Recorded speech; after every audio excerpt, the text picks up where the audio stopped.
Chez Francis TV, Média Plus et Motion Creative présentent Face à la presse. En exclusivité, le professeur Modeste Bahati se présente face à vous. Avec des questions posées par Francis Kakonde et HK News, toujours pour vous. Face à la presse. Est-ce qu'on a que tout ça là, nous te créé rancune pour le côté FCC? Non, rancune et Kozalaka, toujours, donc partout ça existe, mais qu'est-ce que vous voulez? C'est la jalousie pure et simple. Et ça est là comme sous-souté. Au début, les forces du mal combattent toujours la lumière. Donc, ceux qui ont Ozolinga Makambo et Bonga, qui s'entretiennent, qui ne vivent que na Makambo ba fraude, Makambo ba tricherie, Makambo lokuta, bakolinga yo te, bakolinga yo ata mokete.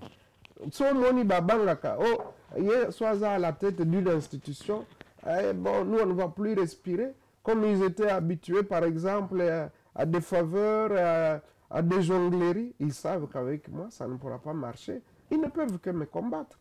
Moi je me bats pour ma survie, la survie de mon parti politique, la survie de mon regroupement politique, mais ça ne fait pas le bonheur, ça ne fait pas la joie des autres. Et donc, pour eux, il faut l'éliminer, celui-là, il n'est pas des nôtres. Moi, je ne suis pas de cette catégorie-là. Ils ne veulent pas que quelqu'un qui veut que les choses s'arrangent soit à leur côté. Ils ne peuvent pas me confier, ils ne peuvent pas souhaiter me confier des responsabilités. Malheureusement, en démocratie, il faut accepter. Il a ses députés. Pourquoi il doit être en dehors du gouvernement? Tout ça, ça pose un problème d'état de droit et même de justice. Monsieur Bahati, vous avez été plusieurs fois ministre dans différents gouvernements en République démocratique du Congo, entre autres ministres de l'Emploi. Est-ce qu'on peut connaître le taux de chômage quand vous avez, été nommé ministre de l'Emploi et quand vous êtes sorti? Bon, d'abord, il faut vous dire que le problème du chômage, c'est un problème, c'est un fléau pour notre pays. Au jour d'aujourd'hui, d'abord, il faut dire que la population active qui travaille au jour d'aujourd'hui ne dépasse pas les 10%. Et puis, il faut voir la qualité même du travail qui est fait. Je dois vous dire qu'il ne revient pas aussi au ministre de l'Emploi de créer les emplois. Le ministre de l'Emploi, il est là pour réguler, pour suivre, pour s'assurer que les lois, les règlements, tout ce qu'il y a comme législation en matière du travail soit bien appliqué. Pour créer des emplois, il faut toute une politique gouvernementale qui implique tous les ministères. Donc, tous les ministères productifs, il faut une politique économique qui vise la production. Il faut avoir une politique monétaire, il faut attirer les investisseurs, il faut faire de sorte que les meilleurs cadres soient placés aux meilleurs postes. Parce que très souvent aussi, le fait de placer des gens par sentiment ou par affinité familiale fait que souvent les gens ne produisent pas comme on l'aurait souhaité. Il faut aussi une discipline, il faut une discipline collective et ceci va jusqu'à éliminer tout ce que nous avons comme tard, que nous dénonçons, la corruption, et il faut créer un bon climat des affaires. Donc, est-ce que l'ONEM joue vraiment son rôle? L'ONEM jouait vraiment à son temps, quand vous étiez encore ministre de l'Emploi. Est-ce que l'ONEM joue réellement son rôle sur l'emploi des gens? Disons que quand on arrivait, l'ONEM était pratiquement par terre, parce qu'on lui privait des moyens. C'est avec notre avènement au ministère du Travail et de l'Emploi que l'ONM a pu quand même accéder à des ressources qui sont prévues pourtant par les textes, qui sont prévues par les lois, mais les employeurs ne voulaient pas cotiser pour l'ONEM. L'ONEM, son rôle, c'était c'est justement de donner surtout d'abord les statistiques et canaliser également les chômeurs et leur trouver aussi, leur donner des pistes d'emploi, comme ça se fait ailleurs. Au jour d'aujourd'hui, je pense que l'ONM, maintenant, tel que nous l'avions laissé, s'ils ont continué sur cette lancée-là... Mais les gens n'ont pas confiance à l'ONM. Ils disent qu'au Congo, pour avoir de l'emploi, il faut une recommandation. Donc l'ONM ne sert absolument à rien. Bon, ça fait partie quand même de nos tares. Pour dire que ça ne sert à rien, non, c'est trop dire. L'ONM essaye de faire quelque chose, mais il faut avouer que parfois les gens qui ont la décision, ils se passent de l'ONM. Donc quelqu'un peut s'adresser à l'ONM pour dire voilà, voilà, nous voulons recruter, nous avons besoin d'autant d'agents, mais il ne va pas tenir compte de l'avis ou du rapport qui vient de l'ONM. Il utilise un autre canal qui n'est pas légal, qui n'est pas visible pour justement combler les carences des postes. Et donc, ceci rentre dans le mal congolais en général. Donc, le mal est déjà profond, il a atteint presque tous les secteurs de la vie nationale, d'où il faut une grande impulsion à partir du sommet pour que on puisse imposer la discipline et que la chicotte revienne. Très souvent, on parle des méthodes flamandes, mais je pense que ces méthodes-là, par moment, sont importantes pour le niveau où nous sommes arrivés. Il faut nécessairement qu'il y ait des méthodes comme celle-là et elles doivent frapper tout le monde en commençant par les dirigeants. Ok, professeur, maintenant on a une bonne leçon d'économie. On va essayer de parler des trucs concrets.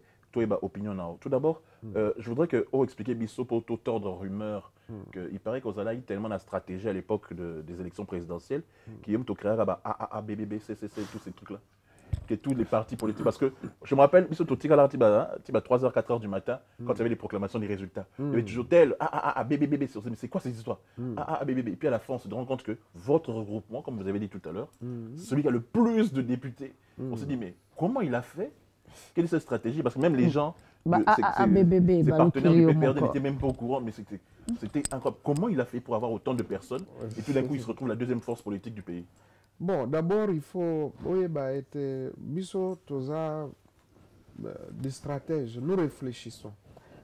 Nous avons, c'est vrai, eu 31 partis politiques qui se sont mis ensemble, mais on n'a pas pris n'importe quel parti, nous avons fait une sélection. Mais quand vous regardez sur les 40, parce qu'au départ, on avait au-delà des 47 députés, 44 et plus les 3 qui ont été invalidés injustement par la Cour constitutionnelle.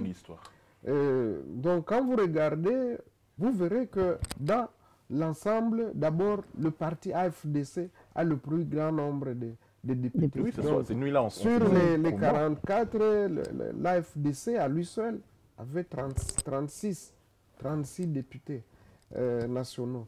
Sur les 70 députés provinciaux, on a à peu près 50, on a 58. Donc, déjà, le parti lui-même, AFDC, c'est déjà une force. Et c'est cette force-là qui a attiré, en fait, les autres. Ils se disaient comment atteindre le seuil. Il faut s'accrocher à un parti fort. Et c'est comme ça que les gens sont venus chez nous. Nous ne pouvions pas les chasser. Mais c'était en off, parce que c'est terrible comme stratégie. Oui. Et d'un coup, il sort pas plein de trucs. Oui, mais le problème, c'est que les gens oublient que l'AFDC, c'est un parti qui est implanté dans les coins et les recoins de la République démocratique du Congo et même à l'étranger. Je ne sais pas si vous avez remarqué, même quand le président de la République, que ce soit l'actuel ou l'ancien, passe à l'étranger, mais vous verrez que l'AFDC est toujours là avec une grande mobilisation. Vous l'avez vu à Kampala, vous l'avez vu à Paris, vous l'avez vu vous êtes aussi implanté ici en Belgique, partout. En Belgique, à Londres, vous avez vu. Et même partout, nous sommes en Australie, nous sommes au Japon, en Allemagne. Dans tous les pays, en tout cas les grands pays, aux États-Unis, nous avons des comités là-bas. Pourquoi? Parce que nous avons commencé par moderniser notre parti politique de base, donc l'AFDC. Et aussitôt que nous avons créé le parti, nous avons ouvert un site web. savez que nos partis politiques, là, pour la plupart, ils n'ont même pas de site web. Ils ne sont pas structurés. Alors, nous avons créé un site web et les gens qui lisaient notre projet de société, ils adhéraient en ligne. Donc, nous, les adhésions se font en ligne pour la plupart des fois. Et donc, les gens, ils adhèrent en ligne et lorsqu'ils adhèrent en ligne, nous, notre devoir, c'est de les organiser là où ils sont. Ils peuvent être en Australie, ils ont adhéré en ligne et ils se disent, nous sommes des Congolais, nous avons adhéré et nous leur envoyons leur carte là où ils sont, dans la mesure du possible, et nous demandons qu'ils se structurent en comité. Ce comité-là, ils se choisissent eux-mêmes et puis nous nous donnons le OK pour dire, voilà, nous vous reconnaissons comme tel. C'est comme cela que nous fonctionnons. Nous sommes obligés de donner notre secret, malheureusement. Oh, bon, là, vous verrez que maintenant, ils vont faire comme vous. Vont maintenant aussi créer des sites web et tout ça. Mais nous avons quand même une longueur d'avance. Mais vous êtes au courant, professeur, que quand même, le fait que Bobria qui voyait que ça a quand même affecté vos différents partenaires au niveau du FCC, ils se sont dit, mais comment il a fait lui pour avoir le plus de voix et peser comme ça? Maintenant, vous comprenez ce qui se passe aujourd'hui par rapport à vous. Oui, mais la jalousie, elle est humaine, ne vous en faites pas. Le fait que nous puissions avoir autant de députés et que surtout on ne nous a pas donné des moyens pour ça, nous, on n'a pas reçu une seule moto pour faire la campagne. Justement, papa. Mais bon, nous faisons travailler l'intelligence. Vous savez, l'intelligence, c'est la première ressource. Vous voyez, beaucoup de pays aujourd'hui sont des pays de grandes économies, des pays développés, mais ils n'ont pas autant de ressources naturelles que nous avons. Mais pourquoi? Parce qu'ils font travailler l'intelligence économique. Nous faisons travailler l'intelligence. Et c'est grâce à ce travail intellectuel que nous arrivons à engranger des résultats palpables. Nous pouvons dire avec certitude que nos députés, ce sont des véritables élus, parce que on a été combattus et ceux-là ont résisté. Nous savons que beaucoup d'autres ont été tout simplement éliminés. Nos sièges, nous les avons perdus. Vous le savez très bien. Oui, ce n'est même pas un secret. Vous prenez un exemple. Vous pouvez comprendre que un candidat comme Werasion Ngama Makanda, à Kikwit, vous allez dire qu'il a échoué, qu'il a manqué 2000 voix. Ah, il vous représentait à Kikwit? Ah oui, c'était notre candidat de l'AFDC allié. Il était candidat député national à Kikwit, candidat député provincial à la Tchangou. Vous voyez, Werason échoué, manqué 1000 voix, 2000 voix à Tchangou. Sinon, ça on avait compris. Ou même moi-même, vous voyez Bahati échoué à Bukavu. Vous vous rendez compte? Impossible. Là où nous avons... comme on dit en Lingala. Dans chaque circonscription, dans chaque maison, nous avons des élus. Comment ils vont élire mes gens et moi ne pas m'élire? Donc ce sont des choses, parfois on s'en moque, on se dit bon, on laisse tomber. J'ai juste une question avant que ma consoeur enchaîne sur ça, mais c'est une indiscrétion que je vous demande. Pour quand même toujours, c'est le principe aussi dans le cadre de l'émission à Tokoloba. Est-ce que beaucoup d'Anaki, la autorité morale, il y a FCC depuis les élections, avant que saboter au Sénat et tout ça. Est-ce que solo vraiment il y a vis-à-vis Boye, tu lui expliques, écoute, j'ai fait ça pour notre parti, j'ai eu tel nombre d'élus, ça va toujours dans le sens de notre parti. Est-ce que beaucoup d'Anaki solo là? Bon, après l'élection au Sénat, Tokutanité, parce que bon, nous avons cherché à le rencontrer, tout cela qui demande d'audience, ça n'a pas été. Bon, on comprend qu'il était fâché et bon, donc... Parce qu'il est candidat les Tambwe Mwamba. Oui, il avait choisi comme candidat Tambwe Mwamba et comme candidat premier vice-président Évariste Bochab. Mais notre regroupement a estimé qu'il avait aussi des droits. Parce que si on parle aujourd'hui de la majorité écrasante, cette majorité a des composantes. Et parmi ces composantes, il y a la FDC alliée. Nous avons choisi de rester toujours dans la majorité parlementaire parce que nous estimions que c'est ça le discours que nous avons présenté à la population lors de nos campagnes. Et nous estimons que nous avons déjà apporté beaucoup à la majorité parlementaire. Ça veut dire que nous soutenons le chef de l'État qui est là, Félix-Antoine Tshisekedi Tshilombo. Nous soutenons aussi son gouvernement. Et nous avons déposé le 5 avril 2019 notre déclaration Parce qu'il fallait opter, chaque regroupement devait s'identifier s'il est de l'opposition ou de la majorité. Nous, on a choisi d'évoluer dans la majorité. Alors, quand on a pris une décision unique, et sans référence à aucun texte, pour nous exclure du FCC, pour avoir présenté la candidature au Sénat, nous avons dit, OK, nous prenons notre liberté, nous sommes autonomes, nous ne sommes pas dans l'opposition, mais nous restons dans la majorité. Donc, mais nous ne sommes ni dans le FCC, ni dans le CACH. Voilà. Okay. Oui. Monsieur le professeur, vous avez parlé tout à l'heure de l'AFDC qui est bien implanté, non seulement au Congo, mais en dehors du Congo. Vous avez cité à Londres, par exemple, où le président de la République a été, il y a quelques semaines, là où il a déclaré, il a presque menacé de dissoudre le Parlement en cas de disputes. Est-ce que vous partagez le même point de vue et c'est votre souhait aussi que les parlements soient dissous? Bon, vous savez, moi je suis un démocrate. Dans notre regroupement, les questions aussi importantes se discutent au niveau du comité directeur. J'avais prévu que lorsque je vais rentrer au pays, nous allons réunir la conférence des présidents parce que c'est celle-là qui décide au niveau du regroupement. J'entends des frondeurs là-bas, des dissidents, dire qu'ils ont réuni une conférence des présidents. Qui l'a convoqué? Et puis, pour réunir la conférence et qu'elle prenne des décisions, il faut avoir la majorité. Or, sur les 31 partis politiques qui composent le regroupement FDC allié, 26 sont restés fidèles avec moi. Et c'est cette conférence-là qui décide. Parce que certains croient que ce sont les députés qui décident dans le regroupement. Non, ce ne sont pas les députés.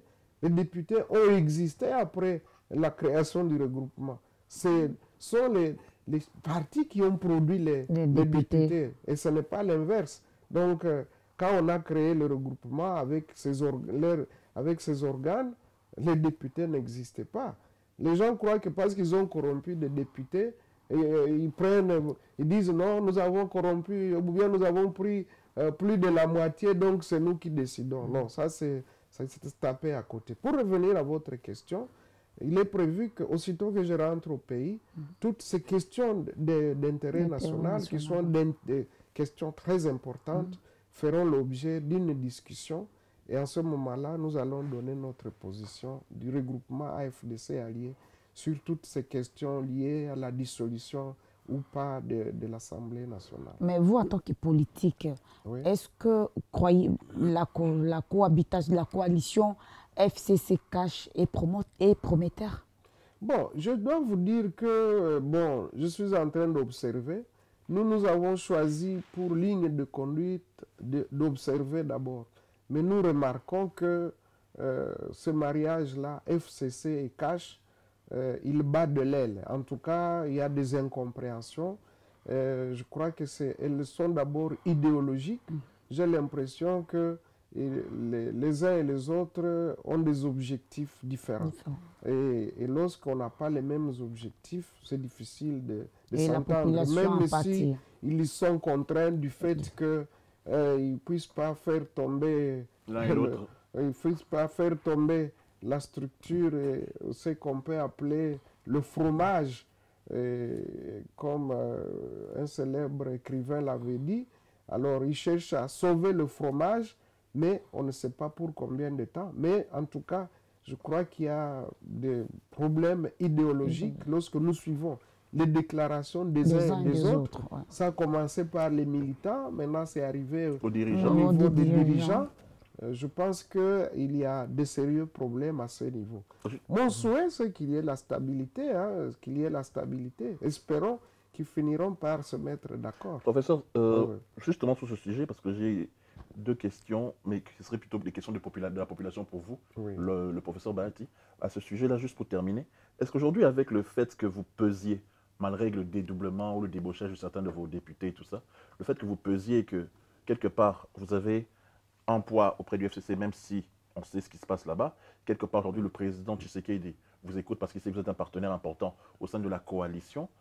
est-ce qu'aujourd'hui, si votre assemblée, bien sûr, j'anticipe pas les décisions que vous allez prendre, si quand vous ferez votre réunion entre les différents partenaires, vous décidez d'essayer d'apporter un peu, comme on dit, une sorte de médiation, parce que entre le cash et le FCC, parce que vous êtes quelque part comme leur point commun, puisque vous êtes au milieu, vous venez d'un côté, mais vous n'êtes pas trop de l'autre, vous êtes au milieu. Est-ce que vous pourrez aider pour que cette structure, cette chose marche, tout en sachant que, comme vous venez de le dire, idéologiquement parlant, on ne mélange pas l'eau et l'huile, hein, c'est très compliqué.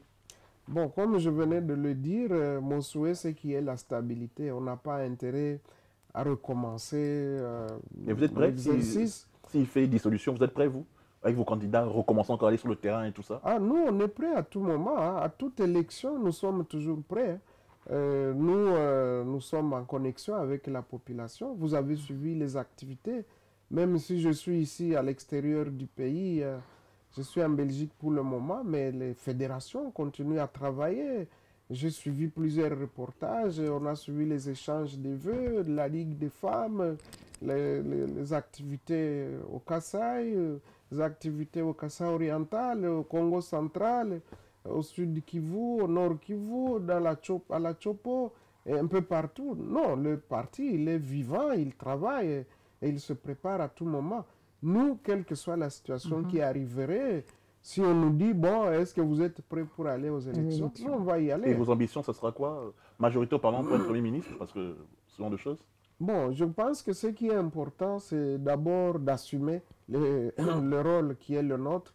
Nous sommes là, nous dénonçons cette tricherie et cette injustice dont nous sommes victimes parce que c'est une violation flagrante des droits de l'homme et c'est de l'injustice et même un déni d'état de droit. Nous ne sommes pas allés aux élections pour que les autres viennent diriger à notre place. Nous avons reçu mandat du peuple, c'est pour que nous puissions servir ce peuple-là. Et donc les gens qui se sont accaparés de nos postes ministériels, de nos postes dans les commissions parlementaires, et ils doivent savoir que ce sont des tricheurs, tout simplement. Et que donc, nous avons encore l'espoir que, puisque nous voulons arriver à un état de droit, que nous allons être rétablis dans nos droits, parce que nous avons beaucoup souffert pour réaliser ce score-là.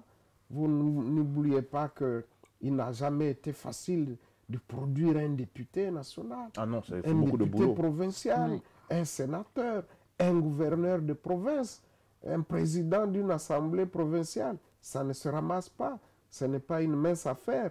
Et donc, toutes ces souffrances-là, nous ne pouvons pas comprendre que par un braquage politique, tout d'un coup, des gens viennent comme ça. C'est comme si vous étiez au volant de votre voiture et quelqu'un surgit avec une arme, il vous fait sortir, il prend le volant. Il vous fait sortir, il prend votre voiture, il dit maintenant c'est sa propriété et il part avec. Non, dans un état de droit, ça ne doit pas se faire et ce comportement-là doit être condamné et réprimé et nous espérons que les choses vont revenir dans la normale et que les jalousies, les haines, les règlements de compte... Vous y croyez vraiment que les gens vont changer d'avis?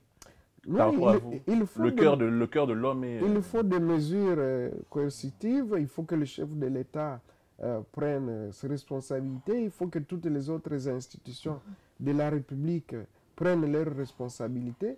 La justice a été saisie, on a déposé tous les éléments, y compris même les preuves de corruption, parce que vous savez, ce n'est pas facile de réunir les preuves de corruption, mais comme le bon Dieu a voulu les confondre, ils ont envoyé même des PV dans lesquels ils étaient en train de collecter l'argent pour aller corrompre les députés de l'AFDC et alliés. Et malheureusement, tous ces documents-là ont été transmis à l'Assemblée nationale. La présidente, je crois qu'elle était occupée, elle a envoyé ça à son cabinet. Son cabinet aussi, sans lire les documents, les a reproduits et les a envoyés à la commission PAJ. Et c'est lorsque notre présidente désignée du groupe parlementaire AFDC allié a relevé ce fait que tout le monde a sursauté. Et elle a dit, mais lisez, ouvrez vos fardes, voyez à telle page, vous verrez ces PV-là. Donc vous voyez, le bon Dieu a envoyé un message. Et je crois que si les gens ne changent pas, le bon Dieu agira à notre place.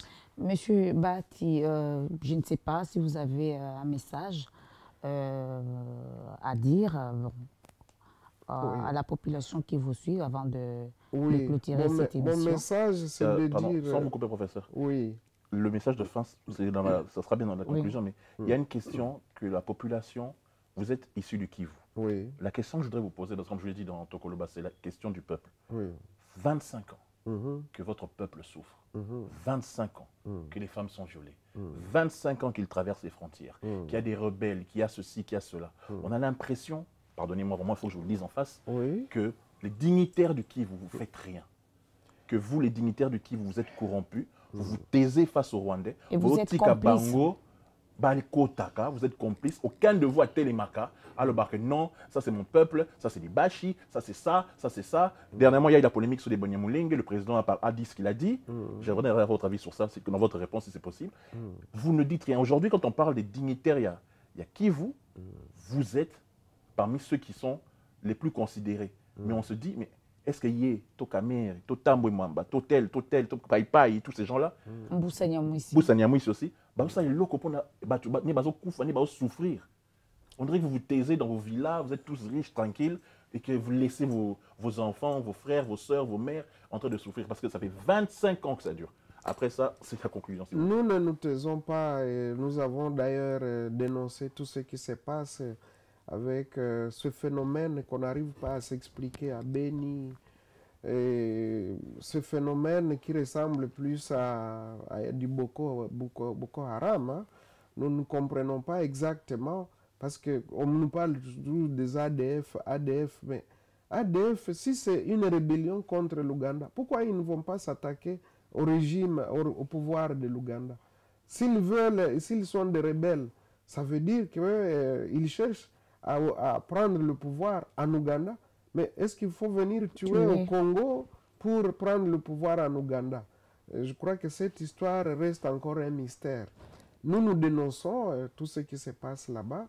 En tout cas, tout le monde connaît notre combat, mon combat personnel. Oui, parce que c'est votre depuis la société civile, nous avons toujours été aux côtés de la population, nous avons toujours dénoncé le mal, nous avons toujours dénoncé les complicités internes, parce qu'il faut dire que rien ne peut arriver s'il n'y a pas de complicité interne. C'est ça la question.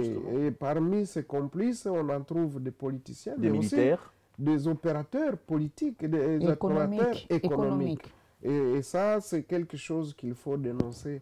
Et nous le dénonçons. En tout cas, nous le dénonçons. Mais est-ce qu'on peut pas vous revenir bien à Kivu? Le problème, c'est que parfois, les gens ne sont pas sincères. Les leaders de chez nous, c'est vrai, je veux bien. Mais parmi les gens qui me combattent, d'abord, il faut aussi savoir qu'il y a nos propres frères, les leaders de Kivu, qui se battent pour le leadership, comme si le leadership se proclamait. Non. Moi, je pense que le leadership, c'est d'abord servir le peuple. Oui. Et ça a toujours été mon combat. Et c'est ce qui fait que lorsque je me présente devant la population, elle me reçoit, elle m'écoute, parce qu'elle sait que je ne cherche pas à me positionner pour dire c'est moi le leader, c'est par moi que tout doit passer. Non, je crois que ce n'est pas ça. Mais votre interpellation, elle est pertinente. Nous continuons toujours à nous battre pour qu'on sorte de cette situation. Et je pense que nous, les leaders du Kivu, dans son ensemble, nous avons un grand rôle pour arriver à trouver des solutions. Parce que les groupes armés, quand vous regardez au début, en 2008, on avait à peu près 23 groupes. Aujourd'hui, on a plus de 150. C'est quand même anormal. Malheureusement, il y a de ces leaders politiques qui financent aussi d'autres groupes armés, qui soutiennent des groupes armés. Et l'ANR à la liste, parce que j'ai eu à participer à une réunion au cours de laquelle cela a été évoqué. Mais il faut que les services de l'État fassent aussi leur travail, que les leaders politiques qui entretiennent des groupes armés, qu'ils soient interpellés, qu'ils soient en tout cas entendus et au besoin jugés pour qu'on mette fin à cette nébuleuse des ADF et des guerres. Oui, justement, il y a le fonds économique qui est là-dessus, mais il y a aussi le fonds politique. Je crois que c'est tout cela qui doit faire l'objet, je crois, d'une réunion sincère. J'insiste sur la sincérité, parce que très souvent, les gens se retrouvent, tout le monde dit oui, oui, oui, nous nous engageons, mais après, les gens vont faire tout à fait autre chose. Nous, on n'aime pas cette hypocrisie-là. Et pour les Munyamulenge et les relations avec le Rwanda? Bon, je pense que la question, comme vous la posez, je l'ai dit ici, les questions aussi importantes et très sensibles doivent être discutées au niveau du comité directeur. Parce que c'est difficile de dire que moi, je vais donner un avis personnel, alors que je suis à la tête d'un regroupement aussi important. Personne ne croira que c'est mon point de vue personnel. Alors, en démocrate, je préfère que toutes ces questions fassent l'objet d'une réunion lorsque je vais rentrer au pays. Et en ce moment-là, vous connaîtrez notre position. Alors, donc, comme nous sommes arrivés à la fin, merci d'abord. Le temps que vous nous avez consacré aux différents médias qui sont venus ici. Merci beaucoup, je vous remercie. Un mot de la fin, ensuite nous allons conclure l'émission. Parce que c'est votre première interview de l'année. Oui, elle sera sur Internet, elle sera à la radio, elle sera à la télé. Juste votre mot de la fin. Mon mot, c'est d'abord de dire grand merci à votre équipe pour avoir voulu venir vers moi.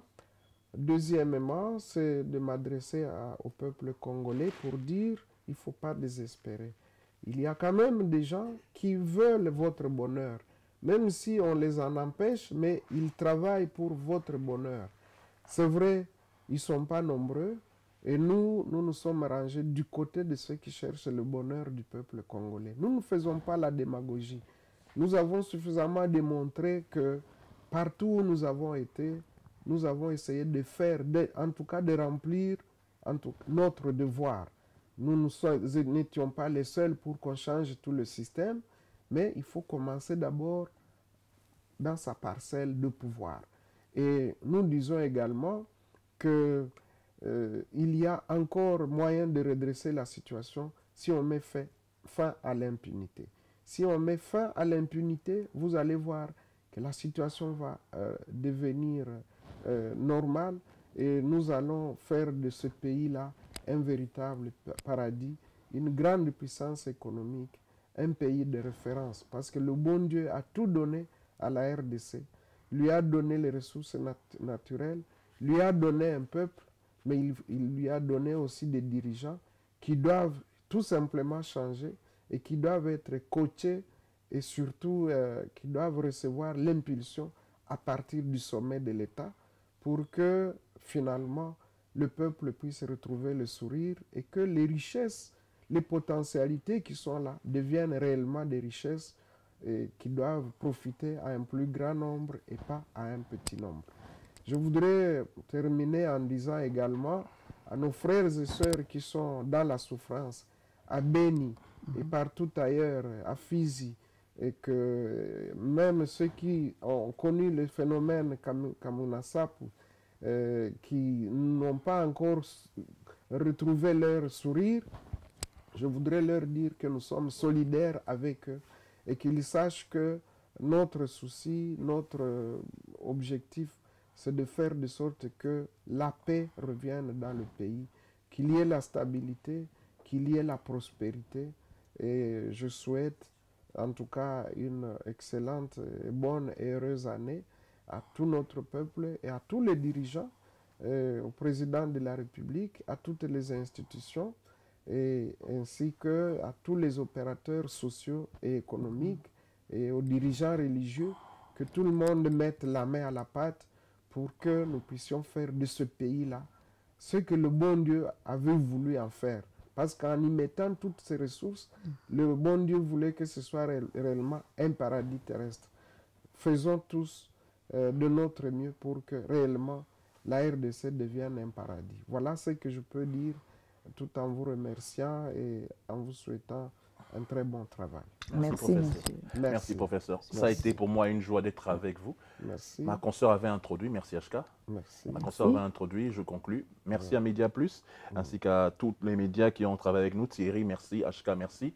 Merci beaucoup à vous. On se retrouve très prochainement, très bientôt. On va se retrouver très prochainement, très bientôt.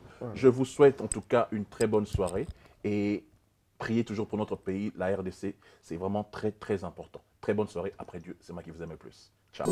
Face à la presse.